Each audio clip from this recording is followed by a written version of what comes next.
Welcome back to the Two Into You podcast. I'm Mary Hayes. And I'm Madeline Campbell. This is the show where we explore relationships, dating, and pop culture, as well as feminism, women's rights, and equality. We're here to discuss the messages we've been fed about love and relationships to hopefully reframe romance and help you spot when someone is too into you. If you like this episode, please rate us 5 stars and leave us a comment because we would love to hear what you think about the episode. Yes. Before we kick off, remember, if you're worried about your own relationship or even a friend's relationship, you can call the Women's Aid 24-hour national free phone helpline on 1-800-341-900 or use the chat service at twointoyou.ie. Both are free and completely confidential. So let's get started.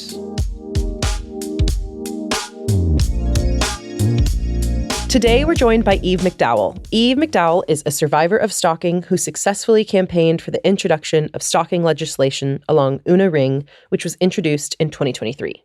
She has been developing and delivering workshops and resources to a range of cohorts to help tackle issues such as stalking, sexual violence, and harassment. Eve is passionate about the promotion of consent and safer nightlife. She has a master's degree in public advocacy and activism, is qualified in sexual consent promotion and mental health promotion. So today we'll be chatting to Eve about what are the signs of stalking, how it impacted her life, how she helped change the laws around stalking in Ireland, and what to do if you think you're being stalked. Eve, welcome to the podcast. Thank you. Thanks for having me. Delighted to have you here. So we always kind of just kick off asking who is a woman that inspires you. I think at the moment it's my friend Ciara Murphy that's in Bird. I just love what they're doing. They're like reclaiming trad. The fashion is so good. The music's so good. The vibes are so good. They haven't even officially released their music yet, and they're just doing so well. They haven't officially released anything yet? No. Oh my gosh, they're cute. Yeah. And I've known Ciara for years, and she has a clothing brand called Mercu as well. A few years ago, I remember her sending me 2 pieces from it when the legislation passed, and I was like, that's so nice. Every time now I barely get to see her, but wow, that's so cool. Yeah, they're class. I love their style, and they're just, it looks like great crack. Yeah, I want to be a bird. I know. Yeah. Speaking of the case, so you were saying when we were emailing that it's the 6-year anniversary? 6-year anniversary today of my case's sentencing. That's crazy. Which I just figured out by chance. Snapchat memories. Yeah. Yeah. Oh my God. So full circle, I think. Yeah. Well, I'm glad that you're here today and we can chat about it, and hopefully, it's a nice way to kind of use that experience and turn it into something that helps other people. So before we kind of get into your case and your experience, can you just explain to the listeners, what is stalking? Because I suppose we often have ideas of it, kind of what it can look like, who the person can be, what the signs are. But could you explain to us what it is and what are some of the kind of common signs? Yeah, of course. So stalking is kind of hard to define. So what we'd say is that it's a pattern of any behavior or behaviors that are fixated, obsessive, unwanted, and repeated. So it's similar to harassment in that it makes people feel really uncomfortable. It's intrusive. But what sets it aside is that there's an intense obsession that's very intrusive and disruptive to people's lives. Then you have, in-person stalking and cyber stalking. Sometimes cases could be just one, or it could be both, or one could lead to the other. So some common in-person stalking behaviors, would be like following someone. That's the kind of classic one that we see portrayed in TV and film a lot. Then you have obsessive phone calls, text messages coming through. That's a newer one that we've seen in the last couple of decades. Sending threatening letters. It could be showing up to someone's workplace. It could be befriending the victim's friends or family to try and extract information about their routines or day-to-day movements. It could be sending unwanted gifts like flowers, which comes off as romantic or harmless to the outside. But when you look for the pattern of those behaviors, all of them brought together, that's what kind of makes up stalking, and it's underpinned by that obsession. And for you then, because you were a victim of stalking, and you then use that experience to actually change the law in Ireland. So can you tell us a little bit about what happened to you? Yeah, of course. So I was a student when I met my stalker. I was in first year in university in Galway. So he wasn't directly in my friend group, but he was in a friend group associated with my friend group. He was in the block over from me in the college accommodation. So when there was block parties, people would mix and mingle. So I kind of knew him from then. And then he had some mutual friends with some of my mutual friends, and we always knew that there was something a little bit off with him, but we wanted to include him. We'd be kind to him. We'd be friendly to him. And then, you know, there was no major red flags for the first maybe year of me knowing him, other than the odd comment or like little kind of strange behaviors that, you know, you wouldn't think too much about at the time. You'd be like, oh, he's just a little bit off. And then I suppose it progressed. I think he lost a lot of his friends at one point. And then when he became isolated, it seemed, you know, I was hearing stories back that people seen him doing strange things, or he was walking out of exams and walking back into them. And during this time as well, I was working in a clothes shop. So he used to come into the clothes shop that I was working in quite frequently. How did you feel at that point, like when he was coming into work? When he was coming into work, I didn't feel that threatened because it didn't go past small talk. It was just chit chat of like, oh, hey, how are you? You know, my manager knew him, the supervisor, you know, the whole staff knew him because he'd be in so often. Yeah. And then the first red flag, I think, from that was my friend had seen him on Tinder and sent me a screenshot of his profile. Okay. And he had his occupation set as a rep for the clothing store that I worked in. Okay. And we were like, okay, that's a bit strange. Yeah. Like, he does wear the clothes all the time, so maybe it's a joke. And then all of a sudden he stopped coming into the shop, but he'd be outside quite often, numerous times a day. We'd see him walking past a lot. So we just thought, oh, you know, we kind of would joke about it. What's he doing in town all the time? But then it kind of progressed to him being outside before we opened and then walking away when he'd see us or, you know, we'd see him, and lingering, looking. There was a window that looked down onto the shop that, you know, if you're in the shop and you're busy, you're at eye level, you wouldn't notice someone looking down there. But the shopping centre helped me to retrieve footage which found him looking down there a lot. So then this behaviour where he stopped speaking to me and was just watching, that was scarier than him coming in and making small talk, because I was like, oh, what's happening now? And then there was one day after work that I spotted him in a pub that I was in, and I kind of went to wave, and by the time I did that, he just scurried away. And, you know, me and my friends were like, what is he doing? Because everyone knew him. And then we, you know, as you do in the student life, we like hopped around a couple of pubs in the evening, and each pub that we went to, he would appear, to the point where it almost got a joke. And at this point, you know, I didn't even know whether it was threatened. It was almost funny. We were like, how, like, oh, he's definitely going to pop up again now. And then, I think eventually it was maybe 11:30 at night, and someone had said, God, he's been following us since we were at that pub in our square. And I was like, actually, no, he showed up before work today.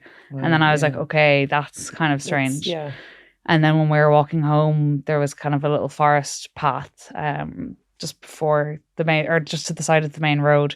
And we spotted him like in amongst the trees of the forest path, like hopping in and out between the road and the forest.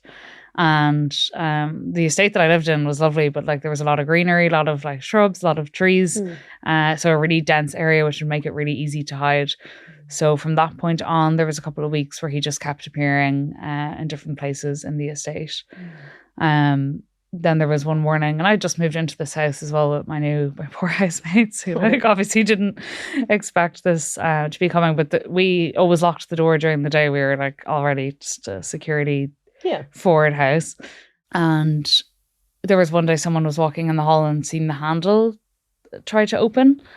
And she said, oh, that's kind of weird. And then I brought her into my room, which was to the side of the front door, and said like, oh, I've been having issues with this guy. I don't know if it's a big deal, but I explained what had happened the other night. And then in that moment, she just started screaming and was like, who is that? Who is that? And she looked down, and he was in the bushes below my bedroom window with his beard shaved off, his hair shaved off, his eyebrows shaved off, like as if he had tried to completely conceal his appearance. God. Wow. So from that point on, I was terrified, because I was like, okay, this is actually way bigger than I expected. And then I started to do a bit of research. I think I was, you know, I don't think I put the name Stalking on it for a long time, because I would look it up and there was no websites, no information, no legislation around it. And it wasn't until that night that I contacted the guards. So the guards came out to the house and they took a report. They didn't even actually take a statement, I don't think, that night, which is like so strange looking back now. So yeah, that was kind of the first port of call. And then they said, look, we'll talk to him. And like now I know, from doing research and like speaking with experts and attending different conferences, that once the police or the guards intervene, that's a high risk time for people who are stalked because you've kind of poked the bear essentially. Yeah. They know that someone's onto them, so they will ramp up the stalking behaviors. So I took some time off work to go home for a week to Sligo and just get away from it. And I think that's when I realised that it was affecting me a lot. I was looking behind my shoulder when I was at home. I was just noticing my body doing things that I hadn't realised I was doing when I was in Galway. But when you move away from it. And then the day that I went back, he was outside my house again. So I thought, like, no, this actually has to end. And I think it was that night or the next morning that I woke to hear my housemate screaming. So he had set up scaffolding a couple of balconies down from our balconies, so it was out of sight. And I think it was a really hot day, and my housemate had opened the balcony door to get some air. She was having a snooze on the couch, and she woke up to him standing there. Oh my gosh. With a hammer in his hand, and he went to attack her. She thankfully put a blanket up, and that knocked the hammer out of his hands, and then he panicked and jumped off the balcony and ran away. Wow. That is terrifying. That is terrifying. It was like a nightmare, like genuinely couldn't comprehend that it was actually happening to me. Yeah. And still I think I didn't comprehend what had happened for a long time after that either. Yeah. And I think like what you were saying was that in the beginning you didn't really recognize them as like a red flag or like that's kind of an odd behavior because one, it was someone that you had known like, oh, it's just like that guy from the friend group. I know him. Like he comes in and says hi. And also because we're so quick to dismiss those kind of behaviors. It's like, oh, like it's just kind of an odd thing or like, oh no, it's not that scary because like you just want to get on with your life. But like, yeah, those red flags were there and that's so scary that happened. It sounds like for a lot of it, you were in survival mode, but actually didn't realize probably. Yeah, 100%. That you were just kind of like getting on like, and it was until there was something that you couldn't but recognize that as dangerous. Yeah. That it was like something clicked, but like understandably, you would be in survival mode. 100%. Because... And not thinking rationally either. I remember my manager texted me saying, or I told her what had happened. And I think I used humor to cope with it a lot back then. So if you knew me, or even now when I talk about it, sometimes I'll throw a little joke in as a coping mechanism around it. But it is really serious. But I remember, my manager saying to me, take the day off, obviously, take as much time as you need. And I was like, no, can I come in and start earlier? Because I just wanted to get back to normality and try and like be in work and do normal things like your housemate wanting to just like have a nap on the couch with the door open so that it's a hot day. Yeah. And then all of a sudden, during that time as well, I felt like I couldn't go to the shop because that's what the guards had advised me after the first attempted break-in. Like, just don't go anywhere on your own. And, change your routine. Yeah. Absolutely. Which is unfortunately, what I had to do. I felt like, if there was no friends around or they were all working, and I needed to get a food shop. Yeah. What do I do? What do I do? Yeah. And then, the financial impact of having to take time off work is really annoying as well. Especially when you're that age too. I was maybe 19, I think, when all this was happening, which is mad to think of now. As such a, you think you're such an adult then and that you can handle these things. But then you shouldn't have to handle them. You shouldn't have to like rely on other people to be able to go outside for your safety because it's somebody doing that to you. Yeah. Like it's, oh my God. So then when that happened in the house with your housemate, so what happened next? Did you speak to the guards again? So they came and then they left to go find him. And we were like, please don't leave. Like, don't leave us here because we didn't know. We were so confused about how he could even possibly have gotten to the balcony because we didn't know about the scaffolding or anything yet. And apparently the scaffolding had been there for over a week as well. So I will say what almost scares me more than the times I knew he was there are the times that I still don't know whether he was there or not, or the times that he was watching us when we didn't know. So they were over and back and coming and going. So he was arrested and detained. And then, someone can be detained for 24 hours. So then you're just waiting to hear whether they're going to be let out or not. And then, that can be that goes to court, then that gets appealed. So then I entered a year of the court cycle, which was just re-traumatization over and over again, having to look at him smiling at me in court. This was also during COVID, so there was a lot of restrictions around court. I remember once my dad came with me to go in, and then when we got to the door, they said, "No, sorry, you can't bring anyone with you because it's COVID." But when I got into the courtroom, his father was there, my stalker's father. God. And just all of these things. And, no one told me about resources like victim support at court. Yeah. I didn't even think that I could consider going to a rape crisis centre because I felt like what I had experienced wasn't rape. So I didn't know where I fell in things. It was a really, really rough time. Yeah. Gosh, that's so heavy. And for a whole year of your life to just be so unsure and to be looking over your shoulder and taking time off work. And, there was no chance I was going to think about going back to college during that phase. It does really just put your life on hold. And then, I was having a lot of media attention at the time. The case blew up a lot. And then, I'd get random men messaging me on Facebook saying they see me in the paper and that I looked good and all these things. So you just don't want to be perceived at all because you're just trying to protect yourself and distract. God, that's such an interesting point. I want to ask you about being perceived after we finish talking about the kind of timeline of things. So then I know then when you went to kind of seek, say, legal protection, that there was none. No, I remember saying to the guard in the station, "Oh, can I get a restraining order?" And he literally laughed and said, "That's something from American movies." Wow. And I was like, what?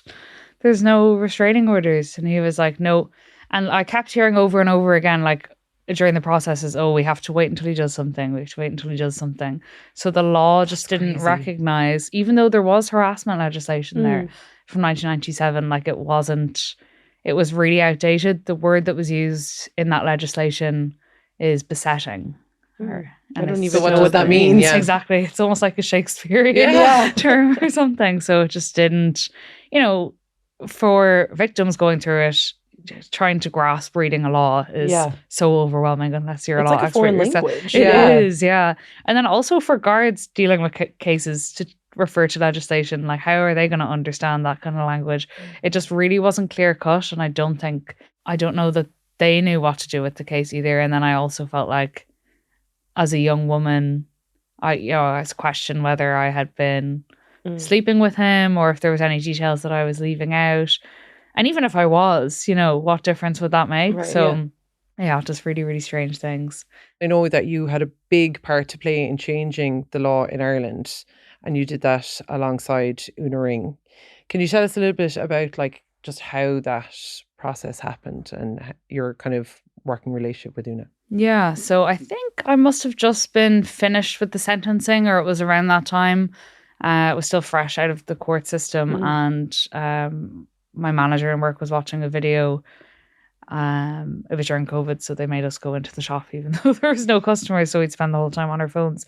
But a video of Una on Claire Byrne, I think, came up, and she was like, "Have you seen this woman? She had a similar situation to you." And straight away I was like, "Oh my God, I need to get in contact with her. I can't believe there's someone else that's gone through this. I really want to talk to her." But then obviously it was very hard to find her because when you've gone through something like that, you're not going to have your contact details out there. So luckily, I think it was through a radio producer or something, they managed to help us exchange numbers, and we spoke for hours and hours the first time we spoke, just because we felt like we could. Because you're almost trying not to burden people around you with what's going on in your head, because it's so intense and so all-encompassing that you feel like you can't actually let people around you know what's going on. Whereas with Una, I think both of us just let everything out. And we just decided from that point on that we had to do something. There was two main things. One was that we couldn't find any information anywhere online about what we were going through. And in this day and age, how could there not be anything resources there? available? Number two is that this should be in law. And we did, a lot of research from that point on. We got well connected with a lot of people working in similar areas. We found out that the Law Reform Commission had recommended that stalking become a standalone offence in 2016, and that wasn't acted upon. It just wasn't put on the priorities list. And then you know, we had some horrific domestic, sexual and gender-based violence cases around that time, as there are still now. But I think during COVID, you know, there was particularly a lot that hit the media, like the Ashling Murphy case. That was the first time that the Department of Justice reached out and were willing to speak to us.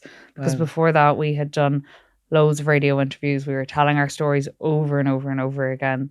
I remember journalists ringing me one day from 7:30 in the morning to after 11 at night. The phone was going nonstop, and I did 14 radio interviews in one day. That must have been so hard. Yeah. I think that's one of the hardest things in this area is there's so much reliance on women to tell their stories, and people don't realize how re-traumatizing that can be. And it's like, we're almost at this point now, we know that it's happening, it's happening and the impact that it has, yet we're still asking people to go over and over and over the details of it. Yeah, that must have been so much. Did you have any experience in law or legal representation? Because no. So, so then you're also not only do you have to tell your story from 7 to 11 just for one of the days of this like media call, but also you have to become like a lawyer. Like you have to understand what has been in law and what's been enshrined and what hasn't been, and like that's and like just, a PR rep for yourself and like managing yourself and then working and going about your life and then dealing with all of the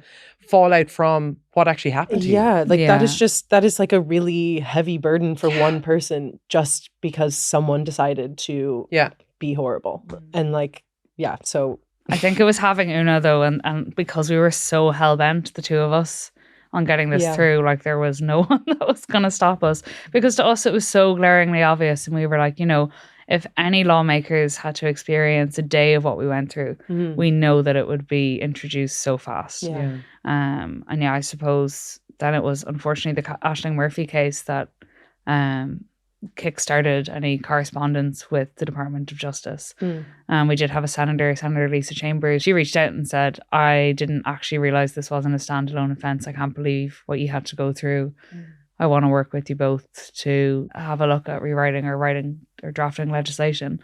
So we'd had our heads in the books, looking back, it's mad. You know, England, Scotland and Wales had the legislation for 10 years.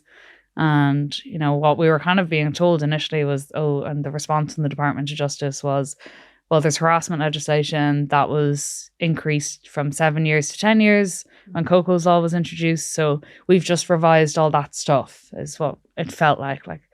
And we were like, no, this needs to be recognised as its own thing because it's a whole other experience. And then also, as we started speaking out, we were getting bombarded with disclosures left, right and centre from other people who had experienced stalking. And, you know, we opened up our own phone numbers and email addresses to support a lot of people during that time because we felt it was the right thing. And in hindsight, we didn't have any no disclosure training, no therapy training.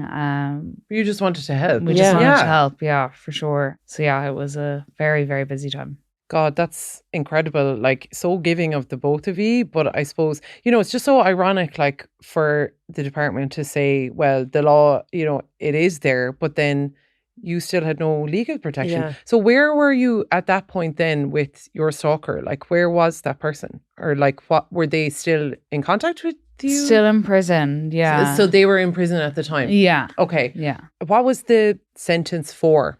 Because this was pre the stalking legislation. Yeah, it was aggravated burglary and harassment. Okay. So once the law was in place, like how did that make you feel? Because obviously you put in a bunch of work and like you had experience. Like what was the impact once you knew that the law was in place, that this is something that now exists in Ireland? I think relief. Yeah. Like more relief than excitement or joy, because we had put our all into it for so long that when it went through, we were like, oh, finally. And, you know, the legislation got halfway through, the bill we had drafted with Senator Lisa Chambers, that got halfway through the process, and then the Department of Justice drafted a new bill. So then we had to go back to the beginning of that. So, you know, that process was longer than the court process. That was, I think, nearly 2 years that we were campaigning for that. So, you know, you're always watching when it's happening, checking what's going on in the Dáil, what are the current events. Like, you have to be glued to the news, and then you have to go back and retell your story again so that the public care about it, so that the government care about it. So it was this like cat and mouse game almost of us just trying to get this through. So by the time it got through, it was just like, okay, I can take a deep breath. Yeah. Finally. Yeah. Thank you for like all of your hard work and time and energy, and like to give over your experience and to keep that momentum up, like, is absolutely phenomenal. So like for everyone who may ever need this, like it is, they are so indebted to the both of you. So thank you. But the thing is we're seeing cases go through the news at the moment, and the terminology that's being used and the law that's being used is the harassment legislation still. So, there's still a lot of work to be done. I'm unaware if the guards have had any training yet. The last time I accompanied a victim to the Garda station, they were unaware of the legislation. He said, that's not a crime. I said, it the wrong person has walked in. So like, there's still work to be done, but yeah. And how's life like now? Like, how do you, solely because, when you were saying earlier about being perceived or just like moving around in the world day to day, like, how is it? Now it's fine. I think everything's calmed down a lot. But for a couple of years, I'd be on a night out, and I'd have so many people come up to me going, "Oh, you're the stalking girl," or "You're the," and people are out, they're drinking, they're not. I think times like that I really struggled with, because I'd be out to switch off or have a good time with my friends. Yeah. And, I had some really, really lovely, genuine people who had experiences come up and speak to me as well. But it's really hard to hold that space for them when you're not, you're not prepared for it, or you're not in that mindset. You're just trying to relax. Yeah. So it felt like there was no switch off from it, in the same way that like there's no switch off from being stalked. Yeah. So I think that prolonged my recovery for sure.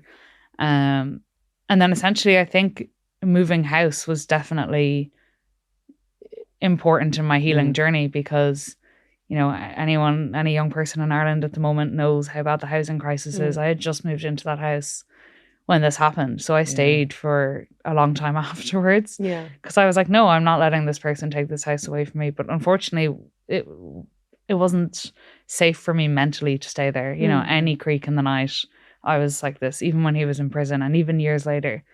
So I think moving house and doing this work, and I think educating myself on stalking, and then moving into other forms of domestic, sexual and gender-based violence as well, because I didn't want to be boxed just as the stalking girl.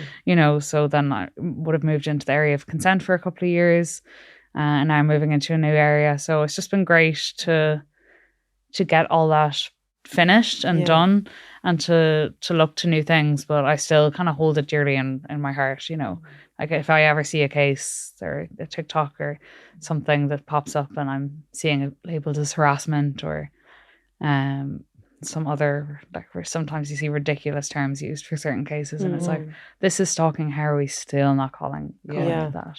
Like, I know you've done a lot of, like, say, education around stalking, and you'll go and speak about it and teach people what it is and what it looks like. And you talk as well about, that there's different kinds of stalkers as well, and different people who have different motivations, say. So I know your stalker was somebody who you weren't like romantically involved with, but say for Two Into You, that's something that we would hear. But I think often young people, they mightn't brand it as that. They just think it's, say, a disgruntled ex who's kind of vengeful or something like that. So can you tell us a little bit about like the different kinds of stalkers, or maybe what their motivations are? Yeah, sure. So there's 5 categories of stalker. We'll say they're the 5 core ones that were developed back in the 90s. So you have the most common type, which is the rejected.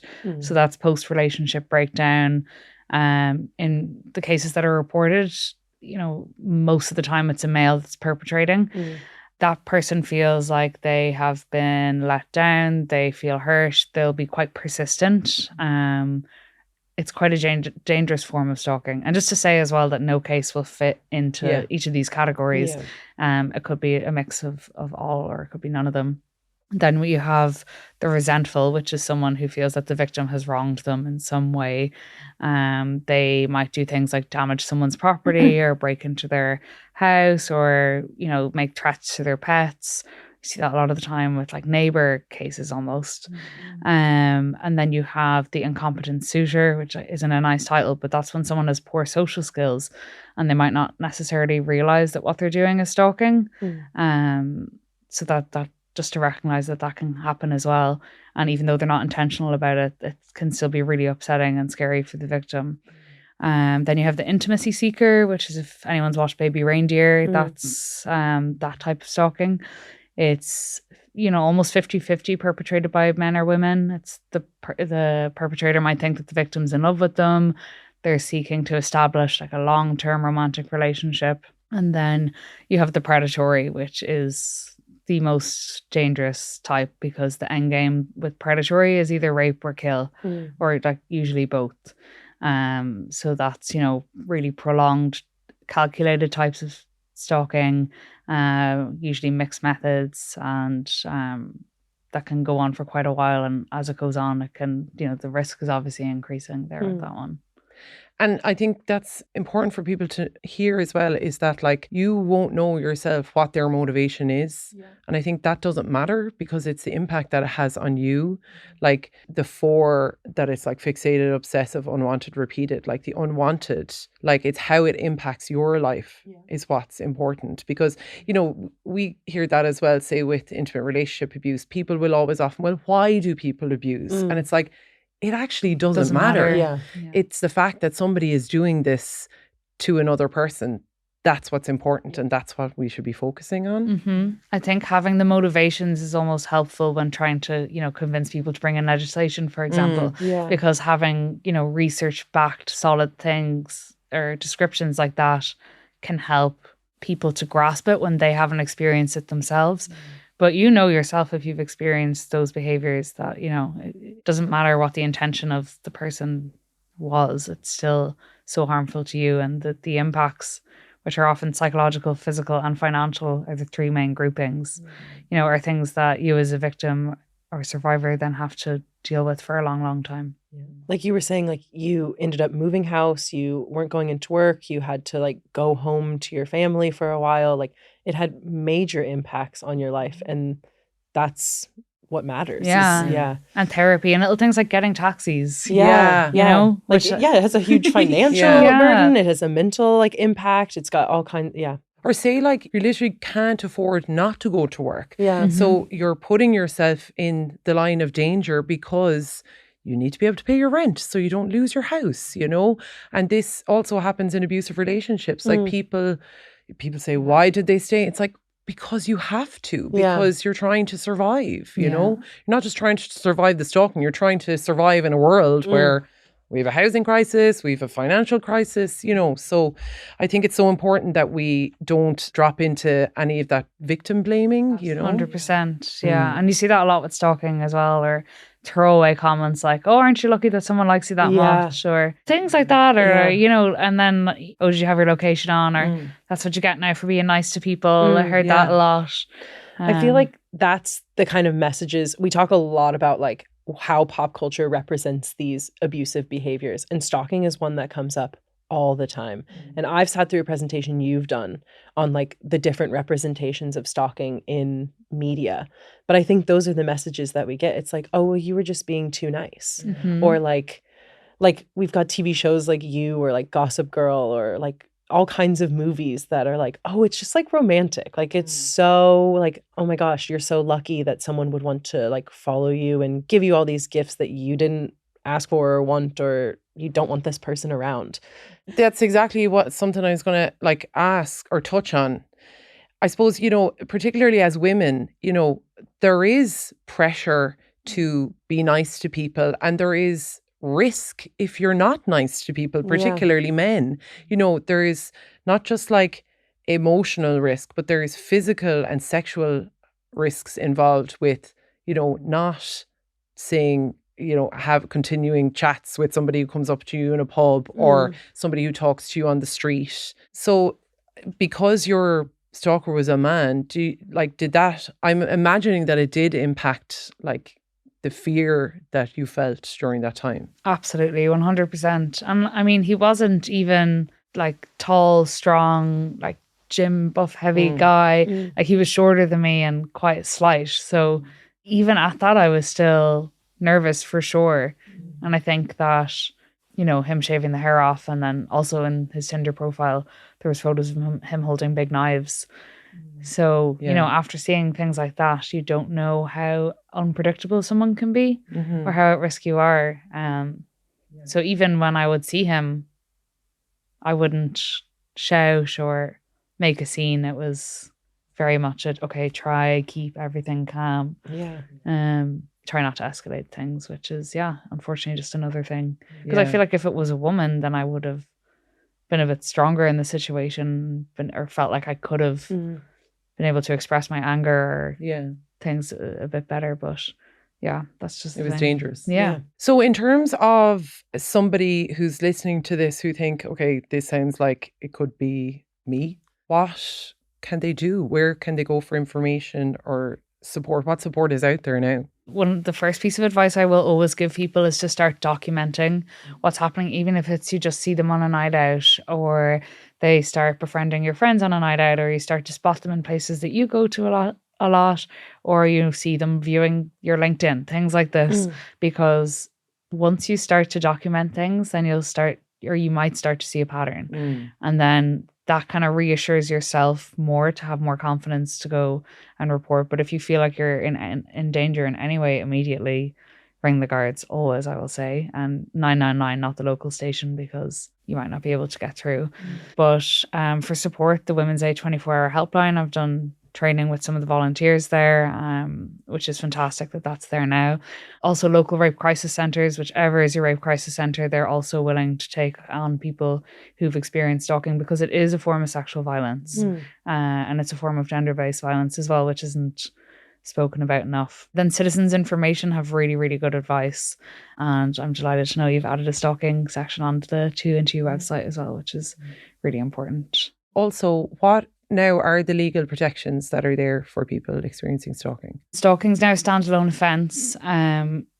You were not previously able to get a protection or restraining order unless you had been in a relationship with someone, whereas now you can. And you can apply for that yourself through the district court of either your own district court or your stalker's district court without a conviction, or you can have a guard do it on your behalf. And there's more kind of a breakdown of detailed information on Citizens Information, a really good one around that. Also, it's a standalone offence, and unfortunately, while there has been a lack of training and there's been a lack of, you know, government campaigns or awareness brought to this, once you know that, you can go into the Garda station and say, this is stalking, this is against the law, I know this law is here. Because unfortunately, we do have to advocate for ourselves sometimes in these cases. So it's just important that you know it's there, that it's there to protect you. Civil protection orders are there, or if you've been in a relationship, you can look into getting protection orders as well. But that's why things like the Women's Aid helpline is so helpful, because you can ring them and get all this information explained to you, maybe a little bit easier than, you know, opening a law book and trying to understand, because that's the last thing you want to be thinking about or doing when you're trying to navigate experiencing behaviours like this. So just reach out and there's support there. So just to know that it's okay to do that. So just before we close, is there one thing that you hope that if there's someone listening to this who might be experiencing this, or they know someone who's experiencing this, is there something you would say to them, or like, is there something you want everyone who's listening to this to know? I think to listen to your gut, for sure. I think especially as women, we turn a blind eye to what we're feeling inside, and we don't trust ourselves as much as we should sometimes. We're often dismissed, so we dismiss ourselves. Exactly, yeah. So to trust yourself, and if it doesn't feel right to tell someone, to speak up. And if you tell someone and they don't have the best reaction, you can reach out to support services that are there, because our friends or people around us might not know how to deal with this as well. And if there's someone that has gone through it and that they're in the thick of it now, it does get better. Things do change. You can heal and get over things. I know it's so cliche to say, but healing is not linear. Sometimes I'll be thrust back into, you know, a nightmare or something from the past, and it catches me off guard. But the difference is now I know how to deal with it and how to pick up the pieces and keep going. Which, you know, there's days where it might not feel like you can do that, but it definitely is possible, and there's help there. Thank you so much. That was really, really incredible. Thank you. Thanks, Thank guys. you. Thanks.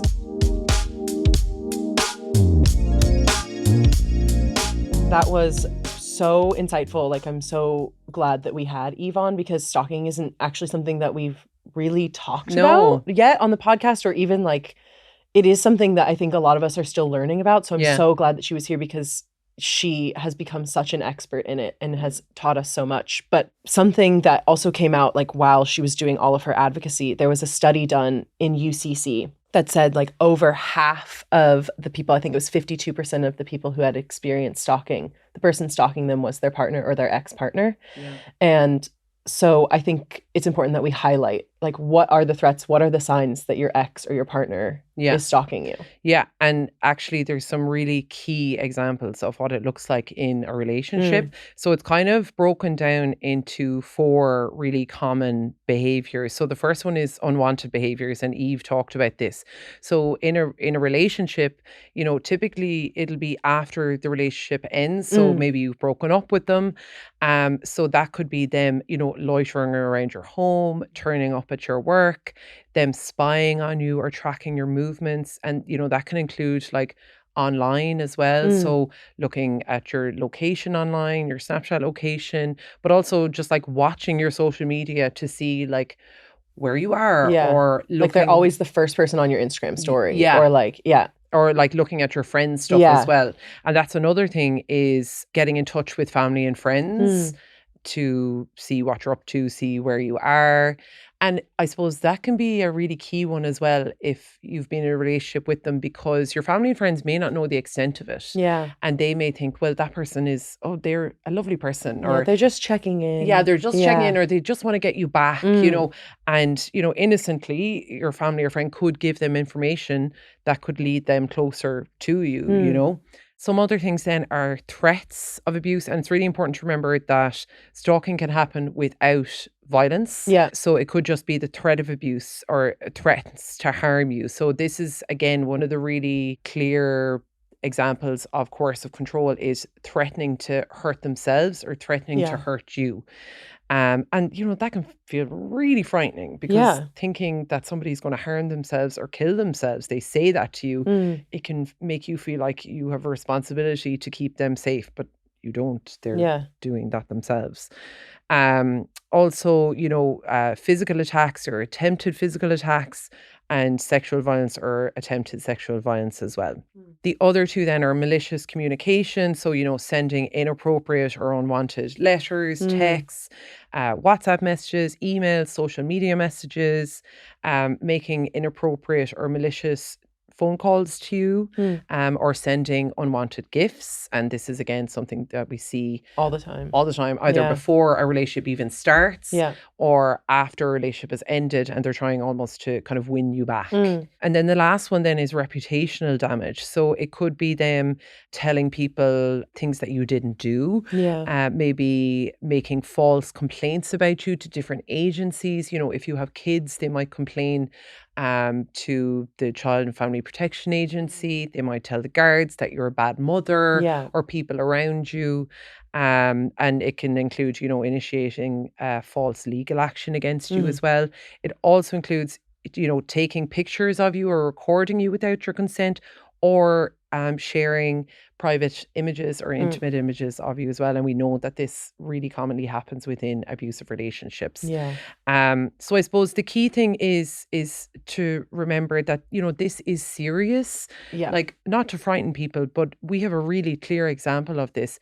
Jennifer Poole was in a relationship with a guy, and they had broken up, and he broke into her home and killed her. So, you know, breaking into your home is one of those patterns of stalking behaviors. So we really have to take it seriously.